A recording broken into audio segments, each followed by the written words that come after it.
விடுதலை சிறுத்தைகள் தலைவர் திரு தொல் திருமாவளவன் அவர்கள்,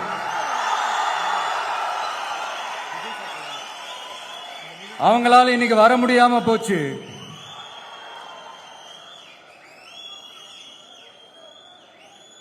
அம்பேத்கர் அவர்களுடைய புத்தக வெளியீட்டு விழாவிற்கு கூட அவரால் கலந்துக்க முடியாத அளவிற்கு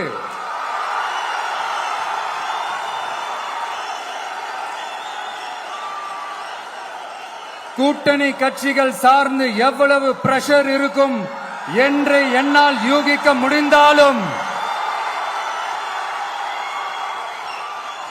நான் இப்ப சொல்றேன், அவருடைய மனசு முழுக்க முழுக்க இன்னைக்கு நம்மளோட தான் இருக்கும். தமிழக வெற்றி கழகத்தின் தலைவர் விஜய் அவர்கள் அம்பேத்கர் நினைவு நாளில்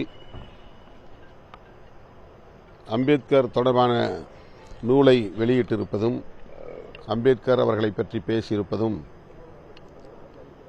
பெருமை அளிக்கிறது. இன்றைக்கு பொது நீரோட்டத்தில்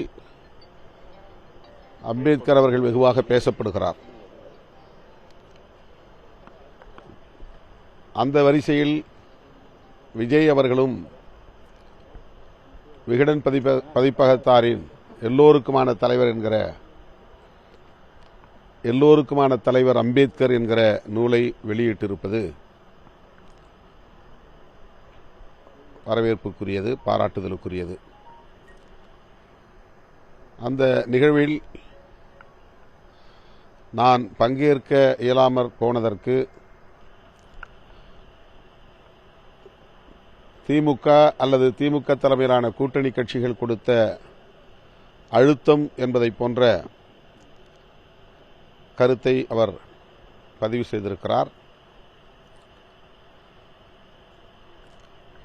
அதில் எனக்கு உடன்பாடு இல்லை. அப்படி எந்த அழுத்தமும் இல்லை என்பதை நான் தெளிவுபடுத்தியிருக்கிறேன். அழுத்தம் கொடுத்து அதற்கு இணங்கக்கூடிய அளவுக்கு நானோ அல்லது விடுதலை சிறுத்தைகள் கட்சியோ பலவீனமாக இல்லை என்பதையும் பதிவு செய்ய விரும்புகிறேன். இந்த நிகழ்வில் நான் பங்கேற்காமல் போனதற்கு திரு விஜய் அவர்கள் காரணமில்லை. அவருக்கும் எங்களுக்கும் எந்தவிதமான சிக்கலும் இல்லை.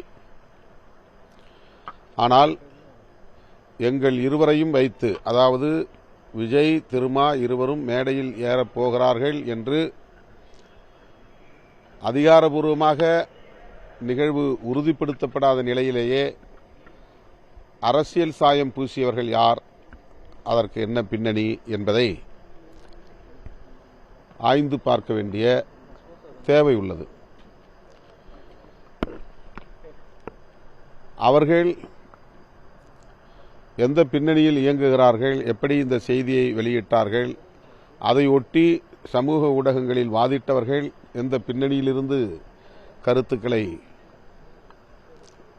முன்வைத்தார்கள் என்பது முக்கியமானது.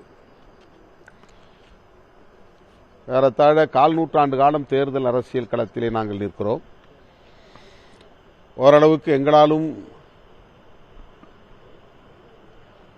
யூகிக்க முடியும் யார் என்ன பின்னணியில் இயங்குகிறார்கள், என்ன பின்னணியில் பேசுகிறார்கள் என்பதை கணிக்க முடியும். அந்த வகையில்தான்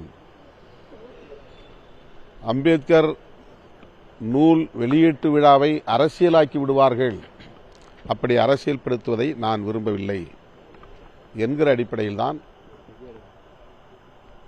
நானே முன்கூட்டியே விகடன் பதிப்பகத்தாரிடத்தில் சொல்லிவிட்டேன். விஜய் அவர்களோடு எங்களுக்கு எந்த சிக்கலும் இல்லை, உங்கள் மீதும் எங்களுக்கு எந்த வருத்தமும் இல்லை. தமிழ்நாட்டில் எங்கள் கூட்டணியை குறிவைத்து காய்களை நகர்த்துகிற அரசியல் நடந்து கொண்டிருக்கிறது. அவர்களுக்கு மீண்டும் ஒரு முறை வெறும் வாய்க்கு அவல் கிடைத்ததைப் போல ஒரு வாய்ப்பை தர நான் விரும்பவில்லை. எனவே என்னுடைய வாழ்த்துக்கள், வெற்றிகரமாக இந்த விழாவை நீங்கள் நடத்துங்கள் என்று ஏற்கனவே நான் கூறிவிட்டேன். நான் சுதந்திரமாக எடுத்த முடிவு, நல்லெண்ணத்தின் அடிப்படையில் எடுத்த முடிவு, விடுதலை சிறுத்தைகள் அங்கவகிக்கக்கூடிய கூட்டணியின் நோக்கம் சிதையாமல் இருக்க வேண்டும் என்கிற அடிப்படையில் தொலைநோக்கு பார்வையோடு நான் எடுத்த முடிவு. எனக்கு எந்த வகையான பிரஷரும் இல்லை. திமுக அதில் தலையிடவில்லை.